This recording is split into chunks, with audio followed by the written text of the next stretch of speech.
What's up, Marijuana Nation?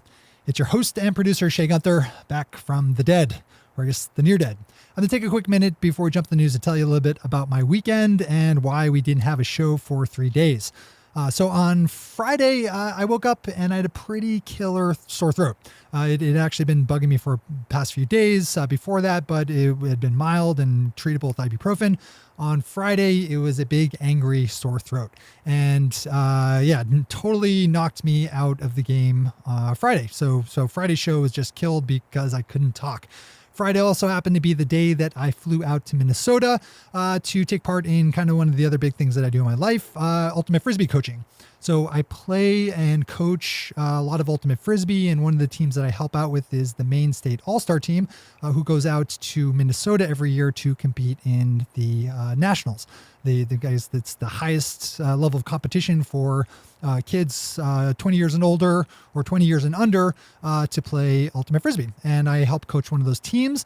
I flew out on Friday and pretty much went directly to the walk-in clinic and then the emergency room.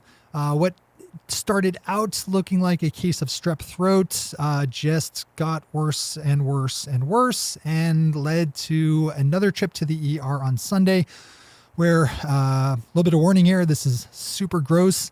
The doctors needled out 3.5 milligrams of infected pus from an abscess in my throat.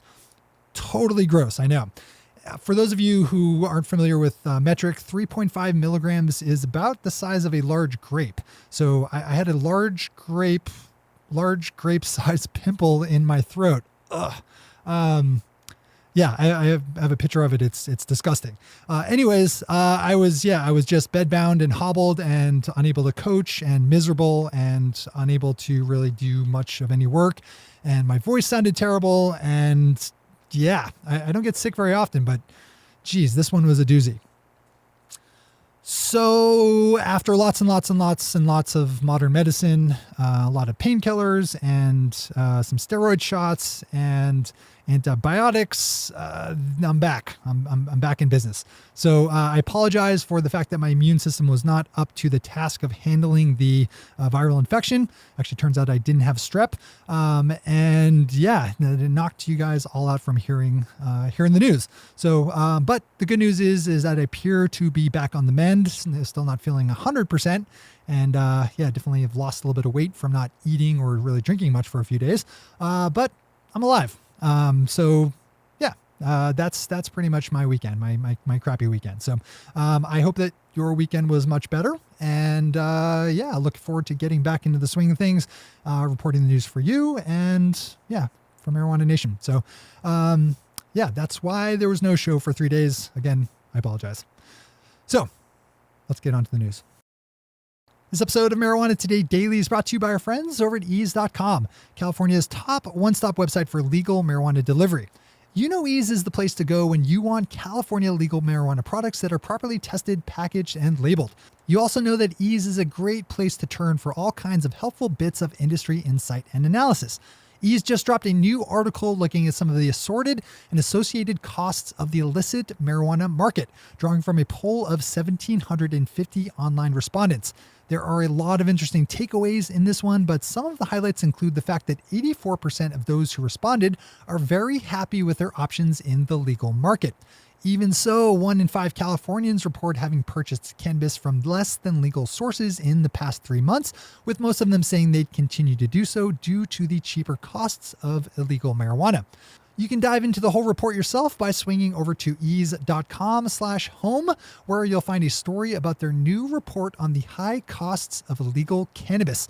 And of course, if you need California marijuana products delivered right to your door, ease.com is the place to go to get an order started. That's ease.com, spelled E-A-Z-E. Thanks to everyone over at Ease for the support that makes this show possible. Good morning, Marijuana Nation. It's Wednesday, August 8th, 2018, and you're tuned in to episode 545 of Marijuana Today Daily. I'm your host, Shay Gunther, and I'll be walking you through today's marijuana news and headlines. As always, we have a full and busy day of cannabis news in our hands, so let's jump right into it. We start today off with some pretty big news out of Oklahoma, where organizers of a push to advance a ballot measure asking voters to legalize adult use marijuana have admitted that they lied about the number of signatures their group had collected in support. Advocates with the group Green the Vote released a pair of videos on Monday fessing up to lying about how many signatures they had in hand, with a spread of around 100,000 people separating the claimed total and the actual number. Late last month, the group said they had just over 132 signatures supporting SQ 797, which would legalize adult use marijuana, while the real number was closer to just 31,000. Today's the final day to submit petition signatures in Oklahoma, with 125,000 needed to qualify for the ballot. This is a big, giant Oklahoma disaster, to put it mildly.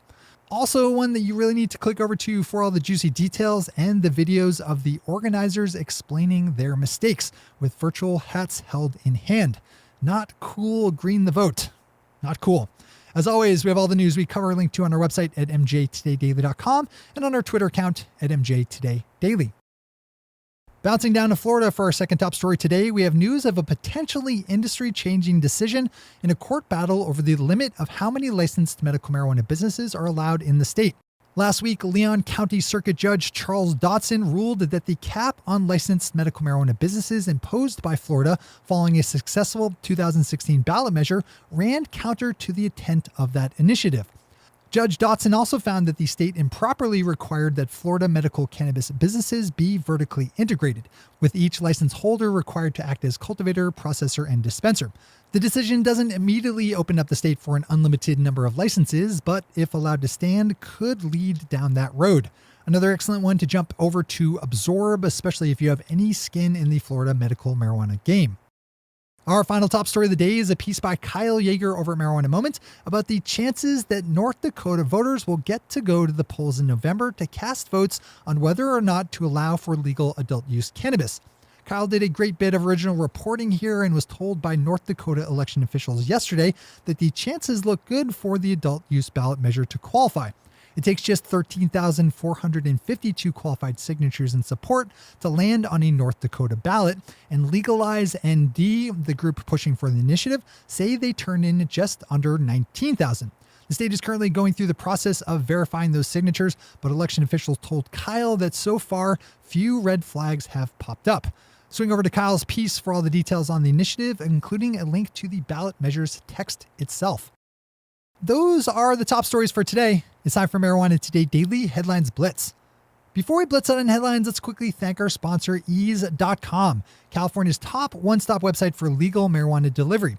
Ease.com makes it easy for you to enjoy the most of your summer by taking the driving part out of getting restocked with your favorite legal marijuana product, from flower and concentrates to edibles, topicals, vape pens, and more.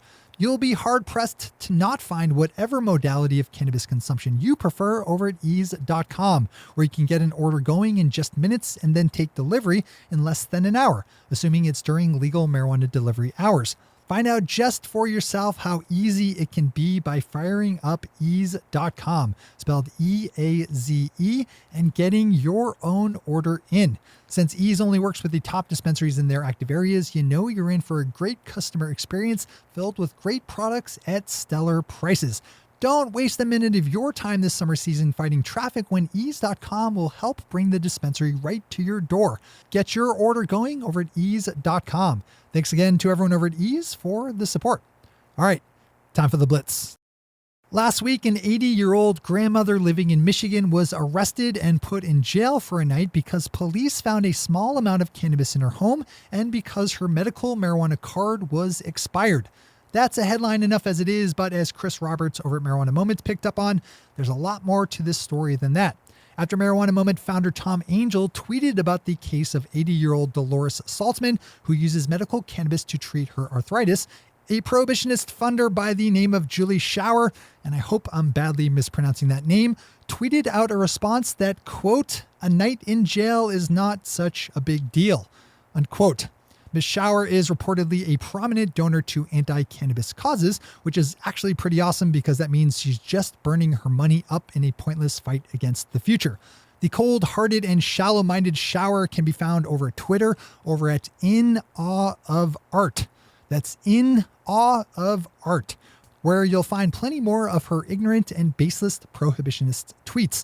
Shame on you, Miss Shower.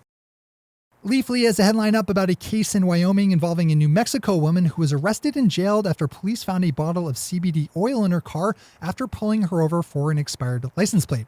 The CBD oil was tested by police after being seized and found to have some measure of THC in it, though their test was unable to quantify how much. Despite the fact that CBD oil is widely available in health food and grocery stores in a number of states, that THC test was enough for police to charge Anita Maddox with felony possession of an illicit substance, which could land her in jail for up to 5 years atop a $10,000 fine. Ms. Maddox is awaiting an August 16th hearing on the matter, after which I'm sure we'll chime in with an update. CBD is a hugely gray zone in terms of legality, with all kinds of conflicting and overlapping rules and regulations at both the state and federal level. Good news out of Philadelphia as the city's district attorney's office just announced that they would no longer charge people for having or buying small amounts of marijuana. According to a district attorney office memo obtained by NBC 10 yesterday, more than 300 small-time cannabis cases, or those involving less than 30 grams, have already been dropped since the start of the year. Yesterday, a woman in Massachusetts who was fired from her job with the large food services company Sodexo after failing a drug test for marijuana pressed state lawmakers during a hearing in the state capitol to amend the law to protect people from having the same thing happen to them. We reported on this one when it happened, with Ms. Bernadette Coughlin saying that she was let go from her job working for Sodexo after failing a test for cannabis following an on-the-job injury. Sodexo has a fairly well-established reputation as a shitbag company with many years of pushing for draconian drug laws to fill the jail spots it profits on through their food services branch, so the firing of Ms. Coughlin fits completely within their corporate persona. Ms. Coughlin found a sympathetic ear in Massachusetts State Senator Patricia Jalen, who agreed that there appears to be a need for legislation to protect people from being fired for using a now legal substance. The city of Pueblo, Colorado has around 100,000 citizens living within its borders and over 30 legal marijuana dispensaries. Colorado's KRDO has a good story up about how the city's dispensaries are dealing with the large number of competitors, which, combined with the overall softening of wholesale cannabis prices, has led to a sharp drop in the price per gram charged to customers, with one shop owner saying he's selling $60 ounces today, whereas back in 2016, that price was closer to $300. Even so, business appears to be good as the cheaper prices are drawing in more customers. This is a storyline that's likely to pop up in every legal market, so another one I'd read in full today. With a third Marijuana Moment story and a third Marijuana Moment writer, we have a great longer form story by Polly Washburn that looks into statistics for Washington, D.C.'s cannabis arrests over the last few years. As Polly's piece nicely lays out, the overall number of cannabis-related arrests has dropped sharply in the city since 2012, but has been on a bit of an uptick over the last 2 years, creeping back up to around 1,000 for 2017 after falling to just 323 in 2015. Open this one up for all the background context and a ton more useful stats and charts. With our final story of the day, we have news out of Montana that state health officials will not be issuing medical marijuana business licenses in the city of Billings because of a city ordinance requiring that licensed business entities follow all federal law. Montana law requires that state licensed medical cannabis businesses obtain a local permit, something that the 2 dispensaries currently running in Billings now have no hope to obtain. Those 2 shops have pending lawsuits filed over the matter, which we'll be sure to keep an eye on for follow-up. But for now, if you're in Billings, Montana and looking to open up a medical marijuana business, you probably want to map out exactly where the city limits of Billings lie. Then put your business on the other side. Those are the headlines and news for the day. I'll be back with you again tomorrow morning with another information-packed episode of Marijuana Today Daily. But in the meantime, if you have any stories to share or feedback to give, zip us an email to headlines@mjtodaydaily.com. And while you're clicking around the interwebs, swing over to our Twitter account at mjtodaydaily and visit our website at mjtodaydaily.com to find links to all the news we cover. Thanks to our sponsor, Ease, and to all of our awesome Patreon listeners for the support that makes this show possible. To join the illustrious ranks of the Patreon listeners yourself, swing over to our website at mjtodaydaily.com and click on that big blue button at the top of the page that says Become a Patron. I'm your host, Shay Gunther. Thanks for tuning in, starting your day with marijuana today.